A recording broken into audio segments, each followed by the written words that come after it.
Hi, Mama Tree here. I wanted to talk a little bit about something that's been coming up for me a lot in the last couple weeks, and it's really starting to bug me. And that is, so many of you know my son died a month ago, and I've run into a number of well-meaning people who have said, "Oh my gosh, I can't even imagine. It must just be so horrible. I don't think I would ever feel any better.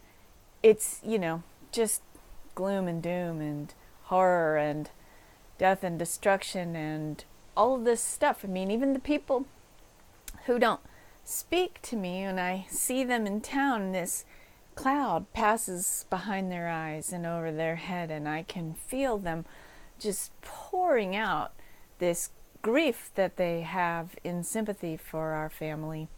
And the effect that it's having is that it's burying me with things that I might not necessarily be feeling on my own in that moment. So, what do I mean? Well, I don't think it has to be horrible every day, forever. I've had a lot of moments where I've enjoyed the sunshine. I've enjoyed listening to the birds. I've enjoyed hanging out with my dogs and my guinea pig.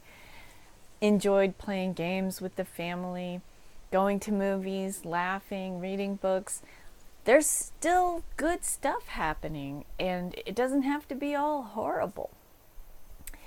And when somebody out there goes, "Oh, you must be feeling blah, blah, blah," it's like they're pushing it out of themselves and crushing me with it. There's a related phenomenon that's happened a few times because it's not as common. I have run into a couple of mothers who have lost children. Thank God it's not as common. So these mothers have said to me, "Oh, I wish I could tell you that it gets better. I wish I could. But it doesn't. There's not a day that goes by that I don't miss my child." And there'll be good moments here or there, but it'll never be the same. You know what I say to that? I get a choice. I've always had a choice. When I became disabled, I chose to look at the bright side of that.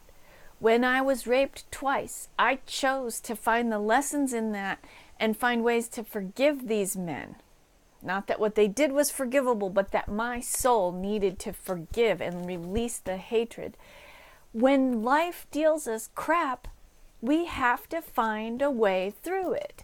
And for someone else to say it's going to be bad is like issuing a life sentence. And you know what? I don't need you to decide how I'm going to feel for the rest of eternity. Okay? Okay. Now, that being said, empathy and sympathy are not the same thing. My girlfriend Amy and I have been talking about this. Empathy is when someone helps me hold the weight. It feels tender and gentle, and I feel less pressure and less burden because they're holding it with me. Sympathy is this other business where they're pushing their feelings, how they think I should feel, and crushing me. So there are people that I want to be with who are helping hold me and hold the pain, and there are people who I don't want to be with who are making me feel crushed. And that's just my reality right now. And you know what? I get to do what I want, when I want, and be with who I want. And most of the time, I want to just be with my dogs, my family, and the guinea pig. And you guys, I love you guys. Thanks for watching. Have a good day.